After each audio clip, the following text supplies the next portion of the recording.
We'll start with independence of auditors. Okay, I've told you what is independence of mind. Independence of mind in the mind level, we should not be influenced by anyone. We should not be under the pressure of anybody's wishes or direction. We should act with integrity or fairness. To everyone, the law is the same. And you have to be very, very, very objective and professional skepticism.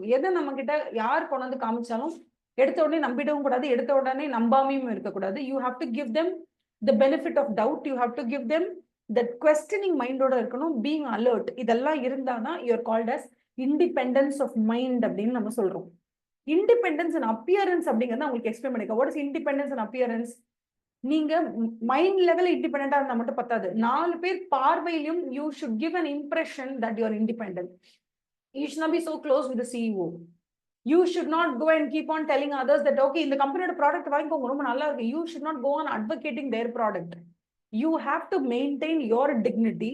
You have to maintain your status or stature because you're an auditor.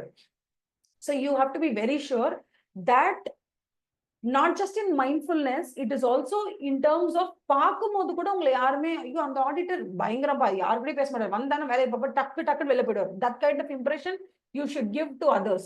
அப்பதான் you're kind of called independence in mind and independence in appearance. Okay va?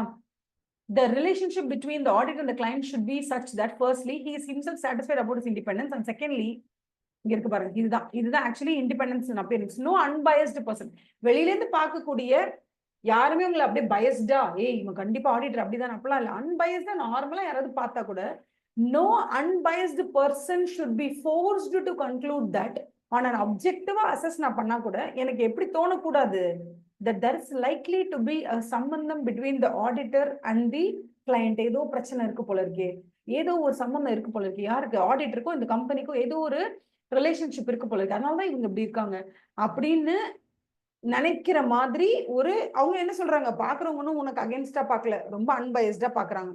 அன்பயஸ்டான person ரொம்ப அப்ஜெக்டிவா உன்னை assess பண்ணும்போது, ஒரு third பார்ட்டியா வெளியில இருந்து assess பண்ணும்போது உன்னுடைய independence அப்ரிட்ஜ்டு உடஞ்சு போச்சு அப்படின்னு அவங்க நினைச்சாங்கன்னா you are giving them a wrong signal. Even though you are independent in mind. Mind லெவல்ல நீ இண்டிபெண்டா இருந்தாலும் வெளியில இருக்கக்கூடிய ஒரு அன்பயஸ்டு பர்சன் உன்னை பார்க்கும் போது ரொம்ப அப்ஜெக்டிவா அசஸ் பண்றவருக்கு கூட உன்னை பார்த்தா என்ன தோணுது, ஆஹா எங்கேயோ ஒரு இண்டிபெண்டன்ஸ் எங்கேயோ காம்ப்ரமைஸ் ஆயிருக்குன்னு அவருக்கே தோன்ற அளவுக்கு இருக்குன்னா then there is a problem because you have lost your independence in appearance அப்படின்னு சொல்றாங்க. ஓகேவா? அதுக்கு இதுல நார்மல் கதை தான். how a chartered accountant should behave, எப்படி அப்ஜெக்டிவா இருக்கணும் என்ன ஏதுன்றதெல்லாம். Because even when you are independent, people might feel you are not independent. So what is the use? It is your responsibility to appear independent and to be independent.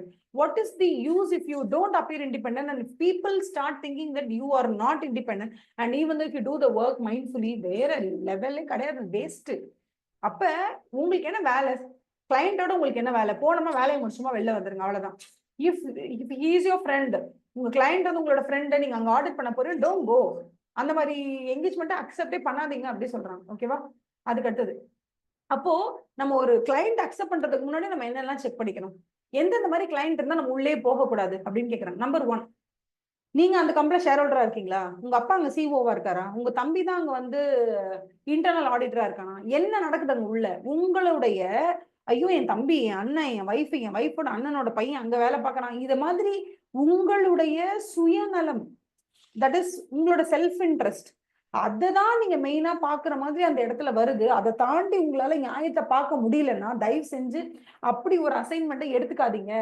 இல்ல அப்படி ஒரு assignment எடுத்தே ஆகணும்னா அந்த இடத்துல உங்களுக்கு உங்களோட செல்ஃப் இன்ட்ரெஸ்ட் எது ரொம்ப அஃபெக்ட் பண்ணுதோ அந்த இடத்த அதை ரிமூவ் பண்ணுங்க. அந்த இடத்துல என்ன ஒரு த்ரெட் இருக்கு, உங்க வைஃப் அந்த இடத்துல போர்ட் மெம்பரா இருக்காங்களா? உங்க வைஃப் அங்க போர்ட் மெம்பரா இருக்கு சொல்லாதீங்க, வெளில வந்துருங்க, அதுக்கப்புறமா நீங்க உள்ள போங்க. நீங்க அங்க மேஜர் ஷேர் ஹோல்டரா இருக்கீங்களா? உங்களுக்கு வேணாம்னா ஷேர் சரண்டர் பண்ணிட்டு உள்ள போங்க. சோ உங்களோட என்னோட சுயநலமா இல்ல நான் அந்த இடத்துல போய் ஒரு ஆடிட்டரா இருக்கணுமான்னு கேட்டா எனக்கு என்னோட சுயநலம் என்ன பாதிக்குது. நான் ஃபர்ஸ்ட் என் பொண்ணை பார்க்கணும், என்னோட அப்பா அங்க சிஓவா இருக்காரு, என் பிரதர் அங்க போர்ட் ஆஃப் மெம்பரா இருக்கான், இல்ல நான் அதுல ஷேர் ஹோல்டரா இருக்கேன். இந்த மாதிரி எந்த ஒரு விஷயம் என்னுடைய சுயத்தை பாதிக்கும் பொழுது நான் என்னோட சுயத்தை ஃபர்ஸ்ட் கவனிப்பேனா, இல்ல என்னோட ப்ரொஃபஷனை ஃபர்ஸ்ட் கவனிப்பேன், ஏன்னா இந்த சுயத்தை கவனிப்பேன். அப்ப அந்த மாதிரி இருக்கக்கூடிய எந்த கிளையண்ட்டையும் நீங்க அக்செப்டே பண்ணாதீங்கன்றாங்க. Don't accept any client where your self interest is being there அப்படின்னு சொல்றாங்க. அதுக்கு சில எக்ஸாம்பிள்ஸ் கொடுக்குறாங்க. ஓகேவா? அதுக்கடுத்து they talking about self review threat. எந்த ஒரு இடத்துல நீங்க தான் ஃபினான்ஷியல் ஸ்டேட்மெண்ட்ஸையே ப்ரிப்பேர் பண்றீங்கன்னு வச்சுக்கோங்களேன், அந்த இடத்துக்கு எப்படி நீங்க வந்து ஆடிட்டரா போக முடியும்? Something that you have prepared, அதுல இருக்கிற ஃபால்ட் உங்களால கண்டுபிடிக்க முடியாது. ஃபார் எக்ஸாம்பிள், நீங்களே அழகா ஏதாவது ஒண்ணு எழுதுங்களேன், எழுதுனீங்கன்னா அதுல என்ன தப்புன்னு உங்களால கண்டுபிடிக்க முடியாது. ஏன்னா எழுதுனது நீங்க, ஃபுல் எழுத்து உங்களோடது. அதுல தப்பு தவறு உங்களுக்கு அவ்வளவு சீக்கிரம் கண்ணுல தெரியாது. தேர்ட் பார்ட்டி யாராவது வந்து பார்த்தாங்க இதுல என்ன மிஸ்டேக் இருக்குன்னு சொல்லுவாங்க. சோ நம்ம பண்ணதை நம்மளே ரெவ்யூ பண்ணும்போது அதுல நமக்கு தவறே தெரியாது.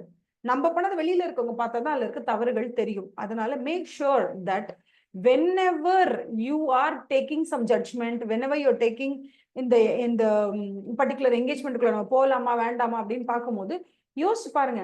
அந்த இடத்துல நீங்க ஃபார் எக்ஸாம்பிள் ஒரு 2 வருஷத்துக்கு முன்னாடி நீங்க 1 இயர் ஒரு 2 இயர்ஸ்க்கு முன்னாடி அந்த கம்பெனிக்கு ஒரு சில ஃப்ரேம் ஒர்க்கை நீங்க அமைச்சு கொடுத்துருக்கலாம். இன்டர்னல் கண்ட்ரோல் சிஸ்டம் நீங்களே டிசைன் பண்ணி கொடுத்துருக்கலாம் 2 இயர்ஸ்க்கு முன்னாடி. இப்போ நீங்க ஆடிட்க்கு போறீங்க, nothing is stopping you legally. நீங்க இப்போ போகலாம் உள்ள. ஆனா நீங்க என்ன நினைச்சுப்பீங்க, 2 வருஷம் முன்னாடி நான் தான் இன்டர்னல் கண்ட்ரோல் சிஸ்டம் ஃபுல்லா டெவலப் பண்ணியே கொடுத்தேன், எனக்கு தெரியாது அது எப்படி ஒர்க் பண்ணுன்னு. அது நல்லா தான் ஒர்க் பண்ணும். அப்ப நான் வந்து டிடெக்ஷன் ரிஸ்க் கொஞ்சம் கம்மி தான், அதனால நான் வந்து அதுக்கேற்ற மாதிரி சாம்பிளை கம்மியா எடுப்பேன். நீங்க போய் எடுப்பீங்க. ஏன்னா இன்டர்னல் கண்ட்ரோல் சிஸ்டம் பல வருஷத்துக்கு முன்னாடி நீங்க தான் டிசைன் பண்ணி கொடுத்தீங்க. அதனால நீங்க என்ன நினைச்சுப்பீங்க, நான் பண்ணது நல்லா தான் இருக்கும்னு நினைச்சுக்கிட்டு நீங்களே அதை வந்து நியாயப்படுத்த ட்ரை பண்ணுவீங்க. அந்த மாதிரி ஏதாவது ஒரு ஈடுபாடு அதுல இருந்துச்சுன்னா தயவு செய்து உள்ள போகாதீங்க அப்படின்னு சொல்றாங்க. ஃபார் எக்ஸாம்பிள், நான் வந்து அங்க ஒரு ஃபியூ இயர்ஸ்க்கு முன்னாடி நாங்க டைரக்டரா இருந்திருப்பேன், அங்க போர்டு மெம்பரா இருந்திருப்பேன். இப்ப அங்க போர்டு மெம்பரா இல்ல. பட் நான் போர்டு மெம்பரா இருந்தப்ப நான் ஓட்டு போட்டு என்னோட தலைமையில தான் ஒரு ப்ராஜெக்ட் எடுத்து நடத்துறோம். அந்த ப்ராஜெக்ட் ரிலேட்டடா இன்னைக்கு ஒரு ஃப்ராடு நடக்குதுன்னு சொல்றாங்க. அது என் மனசால அக்செப்ட் பண்ணிக்க முடியாது. பிகாஸ் அது நான் ஸ்டார்ட் பண்ண ப்ராஜெக்ட், அது நான் ஆரம்பிச்ச ப்ராஜெக்ட், நான் வந்து ரிப்பன் கட் பண்ணி நாங்க இருக்கும்போது எங்க போர்டு வந்து இருக்கும்போது நாங்க ஸ்டார்ட் பண்ண ப்ராஜெக்ட். அதுல போய் எப்படி ஒரு ஃபால்ட் வரும்? வராது. என் கூட ஒர்க் பண்ணவனா இந்த கண்ணன், இவன் எப்படி அந்த மாதிரி எரர் பண்ணுவான்? பண்ண மாட்டான். சோ அந்த மாதிரி செல்ஃப் ரெவ்யூ த்ரெட் இருக்கு அப்படின்னு சொன்னா அந்த மாதிரி இடத்துல நுழையாதீங்க. அதுக்கு அடுத்தது advocacy thread. Advocacy thread sometimes என்ன ஆயிடும்னா, நீங்க ஒரு ஆடிட்டரா உள்ள போயிருப்பீங்க, போயிட்டு அங்க வந்து ப்ராஸ்பெக்டஸ் எல்லாம் டிசைன் பண்ணிருப்பாங்க. ப்ராஸ்பெக்டஸ் எல்லாம் பார்த்துட்டு ஃபியூச்சர் இன்ஃபர்மேஷன் தானே அதெல்லாம், அதோட அசம்ஷன்ஸ்க்குலாம் நீங்க ஒப்பீனியன் கொடுத்துட்டு வெளில வருவீங்க. வெளில வரும்போது உங்களுக்கு என்ன ஃபீல் ஆகும்னா, அப்ப செமையான சூப்பரான ஒரு கம்பெனி, இது நல்லா பெர்ஃபார்ம் பண்ண போது, இதோட ஷேர்ஸ் வாங்கினா ரொம்ப நல்லா இருக்கும்னு உங்களுக்கு பர்சனலா ஃபீல் ஆகுதுன்னா பேசாம க்ளோஸ் பண்ணிட்டு உங்க மைண்டோட வச்சுக்கோங்க. வெளில யார்ட்டையும் சொல்லாதீங்க. வெளியில எல்லாருக்கிட்டையும் போயிட்டு நீங்க சொன்னீங்கன்னு வச்சுக்கோங்க, செம்மையான கம்பெனிப்பா, முடிஞ்சா 4 ஷேர் வாங்கி போடு, முடிஞ்சா 40 ஷேர் வாங்கி போடுன்னு போறவங்க வரவங்க கிட்ட எல்லாம் சொன்னீங்கன்னா என்ன ஆகும்? எல்லாரும் என்ன நினைச்சுப்பாங்க, என்ன இவரு கம்பெனியோட கையாள் மாதிரி இவர் நம்ம கிட்ட வந்து பேசிட்டு இருக்காரு, இவரே ஆடிட்டர் தானா அப்படின்னு டவுட் வரும். So don't go and create a situation where you go and keep on promoting the client ஓட ப்ராடக்ட். நீ எதுக்கு ப்ரோமோட் பண்ணிட்டு இருக்க? அப்படி பண்ணாத அப்படின்னு சொல்றாங்க. அப்படி பண்ணக்கூடிய சிச்சுவேஷன் வந்துருச்சுன்னா people will think that you are a part of the organization and people will not என்ன சொல்றது, உன்னை வந்து ஒரு தனிப்பட்ட ஒரு மனுஷனா மதிக்க மாட்டாங்க அப்படின்னு சொல்றாங்க. ஓகேவா? அதே மாதிரி நீங்க வந்து ஒரு கிளையண்டோட ஒரு லிட்டிகேஷன்லாம் நடக்குதுன்னா அந்த இடத்துல நான் கிளைண்ட்டுக்காக நான் போய் வாதாடுறேன்னு நிக்காதீங்க. பிகாஸ் நீங்களும் கிளைண்ட் ஒண்ணும் கிடையாது அப்படின்னு சொல்றாங்க. அதுதான் இங்க சொல்றாங்க. அதான் அந்த thread, advocacy thread. And then we are talking about familiarity thread. இதுல ஃபெமிலியாரிட்டி த்ரெட் அப்படின்னா, கிட்டத்தட்ட நான் ஒரு 4-5 வருஷமா 4 வருஷமா ஆடிட் பண்ணிட்டு இருக்கேன், இல்ல ஒரு 7 வருஷமா ஆடிட் பண்ணிட்டு இருக்கேன். மொத்தமே 10 இயர்ஸ் ஆடிட் பண்ணலாம். ஒரு ஆடிட் ஃபர்ம்ல இருந்து வந்து 10 இயர்ஸ் ஆடிட் பண்ணலாம். அது எல்எல்பியா இருந்தா. சோலோவா இருந்தா நாங்க வந்து 5 இயர்ஸ் ஆடிட் பண்ணலாம் கண்டினியூஸ், அதுக்கு மேல ஆடிட் பண்ணக்கூடாது. சோ இப்ப நான் ஒரு 7 வருஷமா ஆடிட் பண்றேன்னு வச்சுக்கோங்களேன். 8வது வருஷம் நானே ஆடிட்டரா வரேன் இங்க ஆடிட் ஃபர்ம்ல இருந்து அப்படின்னா, எனக்கு என்ன தெரியும், 7 வருஷமா இந்த கம்பெனியை பாக்குறேன்ப்பா, எனக்கு தெரியாத இவங்களை பத்தி அப்படின்னு இருக்கும். 7 இயர்ஸா நான் அந்த கம்பெனில ஆடிட்டரா இருக்கிறதுனால எனக்கு அங்க சிஇஓவை தெரியும், போர்ட் மெம்பரை தெரியும், ஜிஎம் தெரியும், பிரசிடென்ட்டை தெரியும், எல்லாரையும் தெரியும். அவங்க ஃபேமிலி தெரியும், அவங்க பசங்களை தெரியும், அவங்க பசங்க என் பசங்களும் அதே அம்பானி ஸ்கூல்ல தான் படிக்கிறாங்க. Oh my God, we are like we are becoming family மாதிரி ஆயிடுறோம் நம்ம அந்த அந்த கிளைண்ட் கூட. அந்த மாதிரி இருந்துச்சுன்னா அது நமக்கு த்ரெட். பிகாஸ் நான் சொன்ன அதே கதை தான். இப்ப நான் கிளாஸ்க்கு ஏதோ ஒரு ஸ்டூடெண்ட் லேட்டா வராங்கன்னு வச்சுக்கோங்களேன், அவங்க எந்த ஊர்ல இருந்து வராங்க, எந்த ஊர்ல இருந்து நேரம் வராங்களா, ஹாஸ்டல்ல இருந்து வராங்களா, இல்ல ரோடு வழியா வராங்களா, வண்டி ஓட்டிட்டு வராங்களா, பஸ் கிடைக்கல, ஆட்டோ கிடைக்கல, எதுவுமே எனக்கு தெரியாது. பார்த்த உடனே நான் கேட்பேன், ஏன் லேட்டு கிளாஸ்க்கு, ஒழுங்கா போய் உட்காரு, நாளை சீக்கிரம் வரணும் சொல்லிட்டு முடிச்சிடுவேன். ஏன்னா எனக்கு ஒன்றும் தெரியாது. ஸோ நான் I will take the liberty of why are you coming late, make sure you come to the class on time அப்படி சொல்லி நான் அனுப்பிச்சு விட்ருவேன். பட் இதுவே எனக்கு அந்த பையனை தெரியும்னு வச்சுக்கோங்க, அந்த பையன் வீட்டில் ஒரே பிரச்சனை, அவங்க அப்பா குடிச்சுன்னா அவங்க அம்மா அடிச்சுட்டே இருக்காரு. இல்ல அவங்க வீட்ல ஏதோ ஒரு பெரிய ப்ராப்ளம், பேரண்ட்ஸ்க்குள்ள ஏதோ ஒரு பெரிய ப்ராப்ளம், அது இவனை ரொம்ப அஃபெக்ட் பண்ணுது. ஸோ காலையில எழுந்திருக்கான், அவங்க வீட்ல மறுபடியும் பிரச்சனை பெருசாயிடுச்சு. ஸோ அவன் காலையில எழுந்திரிச்சதும் லேட்டு, அவங்க வீட்ல சிச்சுவேஷன் சரியில்ல. அது எனக்கு பர்சனலா தெரியும் அந்த பையன. அந்த பையன் அங்கேருந்து வந்திருக்கான், பெட்ரோல் இல்ல, வண்டி பங்க்சரு, ஓரத்துல கொண்டு போய் விட்டுட்டு திருப்பி கையில பணம் இல்ல, அப்படியே நடந்து கொஞ்சம் லேட்டா வரான் கிளாஸ்க்கு 1/2 மணி நேரம் கழிச்சுன்னு எனக்கே தெரியுதுண்ணா. அந்த பையன்ட்ட இப்ப நான் என்னன்னு கேட்பேன்? ஏன் லேட்டுன்னு கேட்க முடியுமா? முடியாது. ஏன்? ஏன்னா எனக்கு அவன தெரியும், அவன் சிச்சுவேஷன தெரியும். என்னால கேட்க முடியும். அதான் ஃபெமிலியாரிட்டி. இந்த அளவுக்கு ஒரு ஆடிட்டருக்கு ஒரு சிஇஓவை பத்தி தெரிஞ்சிருச்சு, ஒரு சிஓஓவை பத்தி தெரிஞ்சிருச்சு, அந்த அளவுக்கு அவர் கூட க்ளோஸா பழகுறாரு, அவங்க ஃபேமிலி பிரச்சனை தெரியுது, எல்லாமே தெரியுதுன்னா, ஏதோ ஒரு கட்டத்துல ஒரு சிஇஓ வந்து ஒரு 50 லட்சத்த ஒரு 10 டேஸ்க்கு அபேஸ் பண்ணி எடுத்து யூஸ் பண்ணி திருப்பி கொண்டு வந்து வச்சிருக்காருன்னு தெரிஞ்சா கூட, ஆடிட்டர் என்ன ட்ரை பண்ணுவாரு? ச்சே நம்ப கண்ணாயுதம்ப்பா, ச்சே நம்ப வேலாயுதம்ப்பா, அந்த ரேஞ்சுக்கு நம்ப ஃப்ரெண்டு, நம்ப தோஸ்துப்பா அப்படின்னு சொல்லிட்டு அவங்க என்ன பண்ணுவாங்க? ஓ ஹி இஸ் மை ஃப்ரெண்ட் அப்படிங்கிற ரேஞ்ச், அந்த ஜோன்குள்ள போயிட்டு, என்னப்பா 50 லட்சம் எடுத்தாரு, 10 நாள் வச்சுட்டாருன்னு ஏமாத்திட்டா போயிட்டாரு. எது கரெக்ட் எது தப்புங்கிறது பிளர் ஆயிடும் அந்த இடத்துல. ஏன்னா அவங்க ஃப்ரெண்டுங்கிறது உங்க கண் முன்னாடி வந்து நிக்கிறதுனால, உங்களால ஒரு ஆடிட்டரா அந்த வேலையை கரெக்டா பர்ஃபார்ம் பண்ண முடியாது. சோ அந்த மாதிரி ஓவரா அந்த கிளையண்ட் கூட ரொம்ப நாள் நீங்க ஆடிட்டரா இருக்கிறதுனாலயே அவங்கள பத்தி இன் அண்ட் அவுட் தெரிய ஆரம்பிக்கும் போது, நீங்க அவங்களுக்காக ரொம்ப எம்பத்தட்டிக்கா ஃபீல் பண்ணுவீங்க. அது வந்துருச்சுன்னா நம்ம காலி ஆயிடும். So make sure you don't go in for that threat. அந்த மாதிரி த்ரெட்டை நீங்க வரவழைச்சுக்காதீங்க. And finally you have intimidation threat. Intimidation threat அப்படின்னா என்னன்னா, ஒரே நிமிஷம். இன்டிமிடேஷன் த்ரெட் அப்படின்னா என்னன்னா, நான் எப்படி டிஸ்அக்ரி பண்றது? அவங்க எவ்வளவு பெரிய கம்பெனி, அதானியோட கம்பெனி. நான் ஏதாவது முடியாதுன்னு சொல்லி ரிப்போர்ட் ஏதாவது கொடுக்கணும்னு சொல்லி அவங்க எங்க ஃபேமிலி எதை பண்ணிட்டாங்கன்னா என்ன எதை பண்ணிட்டாங்கன்ற பயப்படுறது.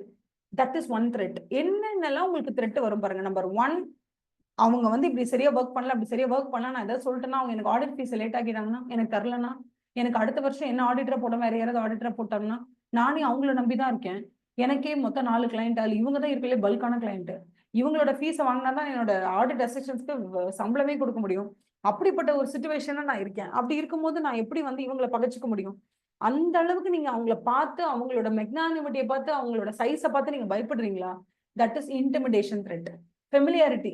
நீங்க 2 பேரும் ஒண்ணுக்குள்ள ஒண்ணா ஆயிட்டு, அவங்க ஃபேமிலிக்கு பிரச்சனை எல்லாம் தெரிஞ்சு 50 லட்சம் அவங்க அபேஸ் பண்ணதை கூட நீங்க பெரிய விஷயமா எடுத்துக்காம நீங்க ரிப்போர்ட் கொடுக்குறீங்க. Familiarity thread. Advocacy threat. Don't go on asking everybody to buy the shares of that company because you feel it's great. Don't do it because people will think you're advocating them. Advocatingனா அவனுக்கு நீ வாய்ப்பாட்டு பாடுறேன்னு அர்த்தம். ஓகேவா? அட்வொகேட்னா அட்வொகேட்னா என்ன? அவங்க கிளையண்ட்டுக்கு அவங்க பேசுவாங்க. அந்த மாதிரி நீ வந்து அவங்களுக்காக பேசுறேன்னு நினைச்சுப்பாங்க. Don't do that. Self review threat. நீங்க 4 வருஷம் முன்னாடி பண்ண ஒரு விஷயத்த நீங்க 4 இயர்ஸ் கழிச்சு நீங்க ஆடிட்டரா போகும்போது அந்த விஷயத்தை ரிவ்யூ பண்ணும்போது நீங்க என்ன நினைப்பீங்க? அது கரெக்டா தான் பண்ணோம் அப்போ அப்படின்னு நினைச்சுப்பீங்க. Don't go in for that. நீங்க செஞ்ச ஏதோ ஒரு வேலையை நீங்களே ரிவ்யூ பண்ற மாதிரி இருந்துச்சுன்னா don't get into that kind of engagement. And self interested. உங்களுடைய சுயத்தை பாதிக்கிற மாதிரி ஏதாவது ஒரு விஷயம் நடக்கும்போது உங்களால ஆடிட்டரா இருக்க முடியாது. ஸோ அந்த மாதிரி சிச்சுவேஷன்ல டோன்ட் என்டர் இன்டு தட்னு சொல்றாங்க. So these are the different types of thread. இதுதான் பேஜ் நம்பர் 1ல ஒரு டயக்ராமா கொடுத்துருந்தாங்க நமக்கு. த்ரெட்னா என்ன அப்படின்னு? Self interest thread, self review thread, advocacy, familiarity, intimidation, threats to independence. Okay, with this I'm finishing the class for today. Tomorrow I'll continue with the 11th chapter. Probably நம்ம 11th chapter முடிச்சிட்டு கூட we can touch the 5th chapter later on. நான் 5th chapter வந்து உங்களுக்கு start பண்ணி விட்டுட்டேன். நீங்க daily நான் சொல்றனோ இல்லையோ, ஒவ்வொரு நாளும் ஒரு நாள் ரிசர்வ்ஸ் அண்ட் சர்ப்ளஸ், ஒரு நாள் பாரோயிங்ஸ், ஏதாவது ஒன்று படிச்சுட்டு இருக்க டவுட்ஸை கேளுங்க. நான் அப்பப்போ எப்பப்பெல்லாம் நமக்கு டைம் கிடைக்குது, 5 minutes 10 minutes 15 minutes எப்போ டைம் கிடைச்சாலும் நான் அப்பப்போ போய் 5th சாப்டரை ஊருகா மாதிரி தொட்டுட்டு வருவேன். ஓகேவா? அது எல்லாமே லா அண்ட் அக்கௌண்டிங் ஸ்டாண்டர்ட்ஸோட அண்டர்ஸ்டாண்டிங் இருந்தால் அதை படிச்சு நம்ம முடிச்சிடலாம். All the best. சூப்பரா படிங்க. இன்னைக்கு நாளை நல்ல உபயோகமா ஸ்பெண்ட் பண்ணுங்க. வேஸ்ட் பண்ணாதீங்க, ஒரு நிமிஷம் கூட வேஸ்ட் பண்ணாதீங்க. படிச்சுக்கிட்டே இருங்க. எக்ஸாம் ரிசல்ட் வரும்போது சக்சஸ்ஃபுல் அது மட்டும் தான் நம்ம கண்ணில் பார்க்கணும், வேற எதுவும் நம்ம பார்க்கக்கூடாது. ஒரு நாளைக்கு ஃபுல்லா நடத்தினதை எழுத முடியல மேடம், என்னால் எழுதி அனுப்ப முடியலன்னு ஃபீல் பண்ணி எழுதாமே விட்டுறாதீங்க. சம்திங் இஸ் பெட்டர் தான் நத்திங். ஸோ 10 questions எழுத முடியலன்னா அட்லீஸ்ட் 4 questions எழுதி அனுப்புங்க. I wouldn't mind if you're sending only 1 question or 2 question. I would really appreciate if you could write even 1 single line for me. In the sense, 1 single line as a homework. So it's very, very, very important. Time waste பண்ணாதீங்க. 3 hours இன்னைக்கு வந்து ப்ராப்பரா நம்ம utilise பண்ணியாச்சு. இதுக்கப்புறமும் மத்தியானம் SM கிளாஸ்க்கு முன்னாடி இருக்கிற 4 hours இன்னும் பயங்கரமா யூட்டிலைஸ் பண்ணிட்டு போதுமான அளவு தூங்கிட்டு ஒரு நடுவில் ஒரு 1 மணி நேரம் தூங்குறதுக்கு வச்சுக்கோங்க. வீட்டுல இருந்து ப்ரிப்பேர் பண்றீங்க அப்படின்னா பிரிஸ்கா இருங்க, நல்லா படிங்க. All the best. Thank you so much. Have a nice day.